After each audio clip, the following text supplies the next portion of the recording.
परमात्मा आवश्यक समझते हैं कि इस बच्चे को इतना तो अवश्य चाहिए, तो वो भी आपको अवश्य देंगे।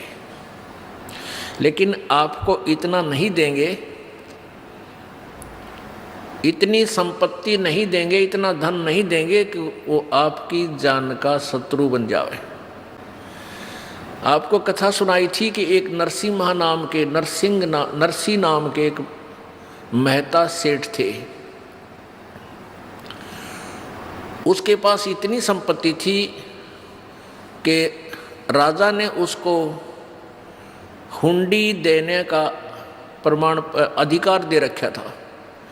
हुंडी का अर्थ होता है जैसे बैंक होते हैं ना, बैंक, और बैंक में ड्राफ्ट बनवाए जाते हैं, तो ड्राफ्ट के पैसे जमा करा दो उस बैंक में, वो बैंक आपको कागज़ बना के दे देगा, आपको दूसरे बैंक में उस ड्राफ्ट के पैसे मिल जाएंगे। तो इतना सेठ था वो, पैसे वाला था कि उसकी हुंडी चलती थी। वो ड्राफ्ट बनाता था, जैसे दूर देश में व्यापारी जाते थे वो पैसा नहीं ले जा सकते थे, रास्ते में कोई चोर लुटेरे डाकू लूट लिया करते थे, वो केवल कागज ले जाते थे। वो परमात्मा ने देखा कि वो कंजूस। एक और ख़ास बात है, जितना जिसके पास धन ज़्यादा होता चला जाएगा वो उतना ही कंजूस हो जाएगा, वो दान नहीं कर सकता। और दान करेगा तो लोग दिखावा, दुनिया में दिखाने की खातिर थोड़ा बहुत किधर भंडारा भंडूरा कर दिया, किधर मंदिर में दे दिए 20-30 हज़ार, वो बाढ़ में जाएंगे। क्यों? वो कहते हैं गुरु बिन माला फेरते, गुरु बिन देते दान, और गुरु बिन दोनों निष्फल हैं, चाहे पूछो वेद पुराण। तो कहने का भाव यह है कि परमात्मा ने उस नरसी जी के जो गले में वो झाड़ था, उसका दुश्मन था वो माया, वो सारी माया का दान करवाया और उस प्यारी आत्मा ने अपना सारा हिसाब लगा लिया और समर्पण कर दिया परमात्मा पे। अब फिर परमात्मा का रोल शुरू हो जाता है।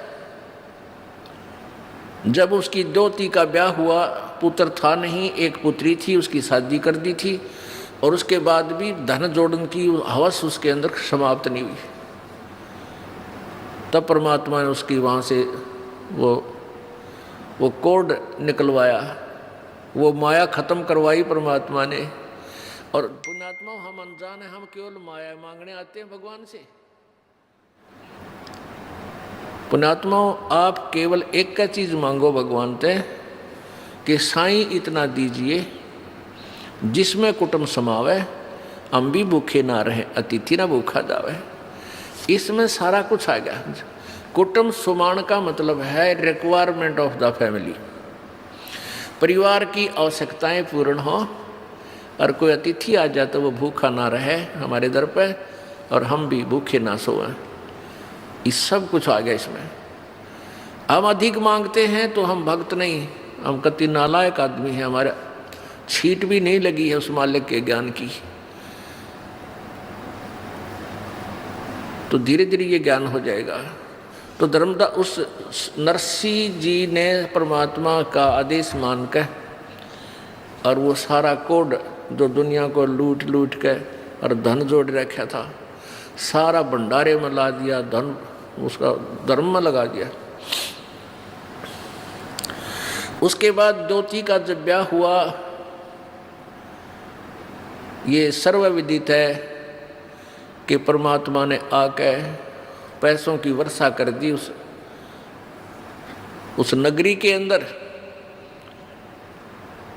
और बहुत सा धन लाकर उसको दे दिया। तो ये तो परमात्मा ये दिखाना चाहते हैं कि कल्पे कारण कौन है, कल्पे कारण कौन है, कल्पे कारण क्या भवे, कर सेवा निकाम, और मन इच्छा फल देऊंगा जो पड़े मेरे ते काम। अब जैसे आप जा रहे हो, एक्सीडेंट हो गया और वहाँ आपको बचा दिया, वहाँ धनी का काम था, वहाँ ना राष्ट्रपति बचा सकता, चाहे आपका पिता भी क्यों ना हो, ना मुख्यमंत्री बचा सकता, ना कोई भी नहीं बचा सकता, ना तेरी माया बचा सकती, धन नहीं बचा सकता, वहाँ परमात्मा बचा सकता, वहाँ धनी का रोल है। कल्पे कारण कौन है कर सेवा निकाम, के बगैर किसी मनोकामना के तो पूजा कर मालिक की, और फल मन इच्छा फल देवेगा जो पड़े धनी ते काम, धनी तो वहाँ धनी का काम होता है। हम परमात्मा के विधान को, परमात्मा की परिभाषा को भूल चुके हैं, इसलिए हम स्वयं ही माया जोड़ जोड़ कर दुनिया ने लूट लाट के 2 के 20 बना के हम सेठ बनना चाहते हैं। 7 जन्म नहीं बन सकते, ये भूल है आपका। अब ऐसी ऐसी दुर्घटनाएं हमारे सामने होती हैं। परमात्मा क्या बताते हैं, राम नाम कड़ुआ लगे, राम नाम कड़ुआ लगे, ये मीठे लगे दाम, दुविधा में दोनों गए, भाई माया मिली ना राम। पुणात्मा, वैसे तो हमारे जीवन में बहुत सी घटनाएं घटती हैं और वो याद नहीं रहती इतनी।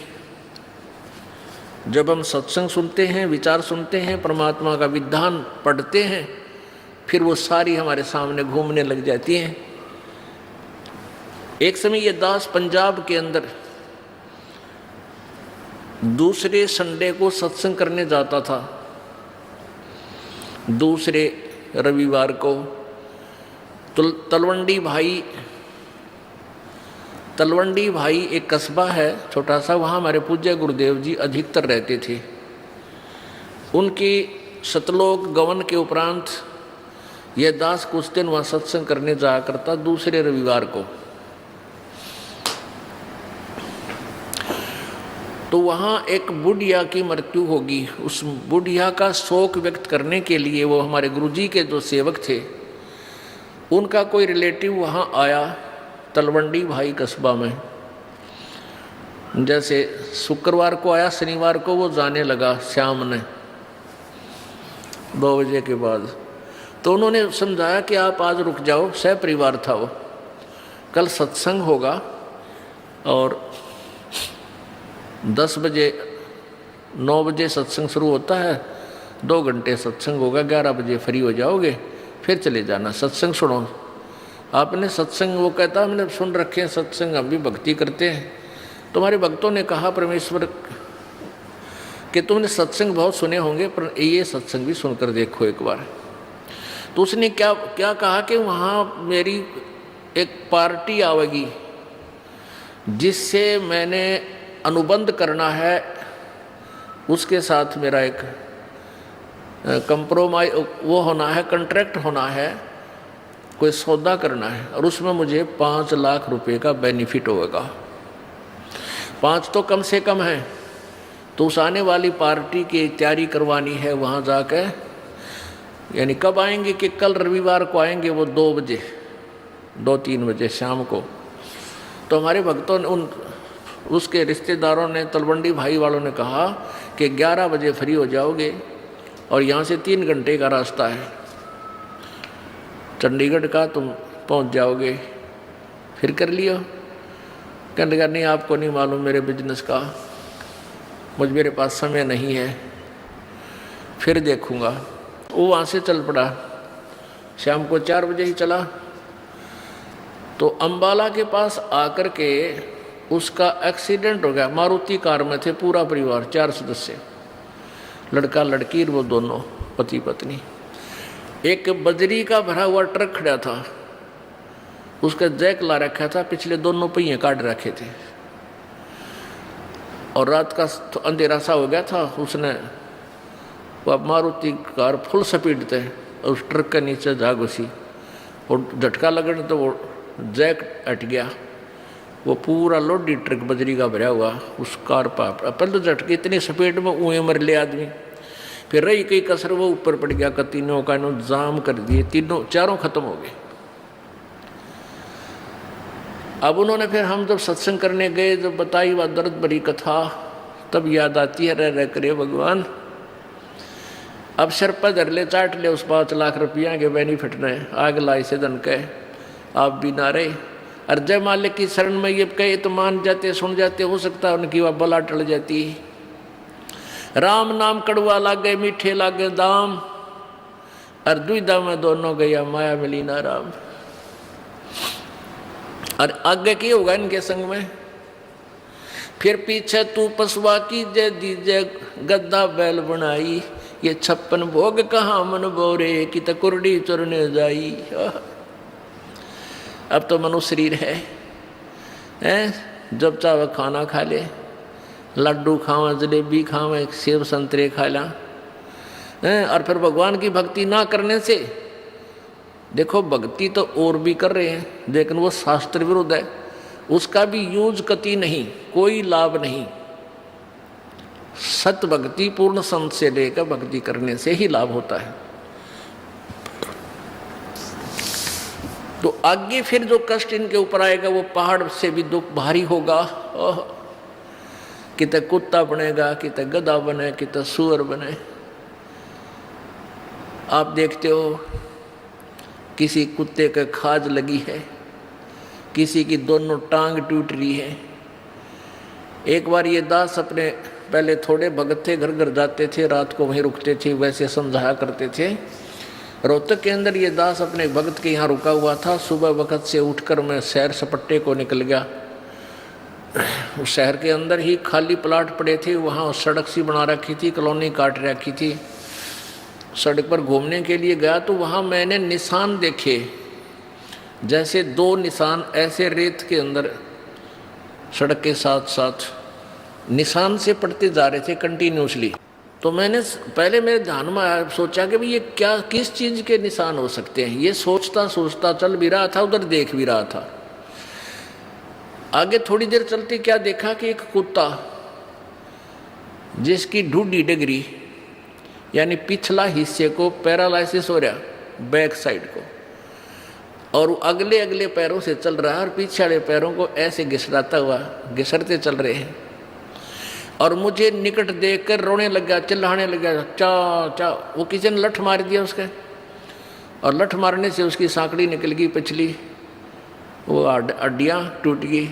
अब उसने सोचा ये मारेगा मेरे, ट्या ट्या। मैं तो और थोड़ी दूर से निकल कर नीचे कर दे, उससे दूर गया और मुखार तरह कर। तो पुण्यात्माओं अब याद आती हैं, क्योंकि पहले तो हम भी आंडी पाके अंडा थे, बेरा नहीं था क्या बिजली गिरेगी। अब को दुखी प्राणी दिखाई देता है, कालजा धक धक करने लग जाता है। ये भगवान, यह दुर्गति मारी भी तैयार थी अगर आपकी रजा ना होती अपने दास पे। तो पुण्यात्माओं अब आप बालक नहीं रहोगे। पहले तो बालक थे, अनजान बच्चे थे, ना जाने के जुल्म कर देते थे, हम कर सकते थे भाई। जैसे दारू पीवे हैं, मांस खावे हैं, बकरा काट दिया है तेरा, इसी से बड़ा जुल्म और क्या होगा। गऊ काट देते हैं। तो ये जुल्म हम से डरते नहीं थे, अब डर लगने लगा कि ये पाप है, अपराध है। तो क्या बताते हैं कि वो जो पैसा तो रहा नहीं, जो जोड़ जोड़ कर दुनिया लूट लूट कर दरिया था, और आगे के बनेगी। अब परसों चौथे समाचार पत्र में आया है कि यहाँ हिसार के अंदर एक आई हॉस्पिटल था, उसका डॉक्टर अपने बच्चे को एडमिशन दिलाने के लिए जा रहा था या आ रहा था। तीन थे, एक कार में, तीनों मर गए एक्सीडेंट में, पत्नी, वो और उसका बेटा। पुण्यात्मा, हम डरते नहीं, हमारा भय नहीं होता। क्यों नहीं होता? क्योंकि हमने ये याद नहीं कि हमारी भी ऐसी कभी ना कभी टिकट कटेगी। और डर होगा जब हम ज्ञान से परिचित हो जाएंगे, परमात्मा के विधान से। अब उस प्राणी ने जो भी, कोई भी, हम भी इसी स्थिति में समझो। अब उसने बहुत बढ़िया हॉस्पिटल बना रखा था, खूब धंधा कर रहा था, और आज वो पैसा भी ना रखे थे, बहुत अच्छा हॉस्पिटल चल रहा था उसका, वेल नोन था वो। तो कहने का भाव ये है कि हम सबके साथ न्याय बनेगी, ना जाने कब बिजली गिर जाएगी। जो नहीं मरे वो इन्होंने सोचा हम मरा को नहीं बे, हमारी नंबर नहीं आवे, क्या वो डॉक्टर साहब ये सोच कर गए थे हम उड़ मरांगे राम है? वह भी न सोच कर गए थे कि बच्चे की एडमिशन करा के आएंगे फिर आकर अपना हॉस्पिटल संभालेंगे। अब कौन संभालेगा भगवान जाने। किसी और नहीं मजाएंगे कि तो पशु बनेंगे पक्षी बनेंगे, वह माया रहेगी जो की तो। अपरमात्मा हमें याद दिलाते हैं, आजा बंदे शरण राम की फिर पाछे पछतावेगा भाई। आजा बंदे फिर पाछे पछतावेगा भाई। आजा बंदे शरण राम की फिर पाछे पछतावेगा भाई। आजा बंदे शरण राम की फिर पाछे पछतावेगा। बाड़ू की बीत पवन का खंबा कब लग खैर मनावेगा। बाड़ू की बीत पवन का खंबा कब लग खैर मनावेगा। आजम तेरे घटन घेर तू राम कहने ना पावेगा। आजम तेरे घटन घेर तू राम कहने ना पावेगा भाई। आजा बंदे शरण राम की फिर पाछे पछतावेगा भाई। आजा बंदे शरण राम की फिर पाछे पछतावे। काल बलि तेरे सिर पर बैठा बोझा पकड़ ले जावेगा। काल बलि तेरे सिर पर बैठा बोझा पकड़ ले जावेगा। मात पिता तेरा कुटुंब कबीला सारा खड़ा लखावेगा। मात पिता तेरा कुटुंब कबीला सारा खड़ा लखावेगा भाई। आजा बंदे शरण राम की फिर पाछे पछतावेगा। धर्म राय तेरा लेखा लेगा वहाँ क्या बात बनावेगा। हाँ धर्म राय तेरा लेखा लेगा वहाँ क्या बात बनावेगा। लाल खंभ से बांधा जा बिन सतगुरु कौन छुटावेगा। लाल खंभ से बांधा जा बिन सतगुरु कौन छुटावेगा भाई। आजा बंदे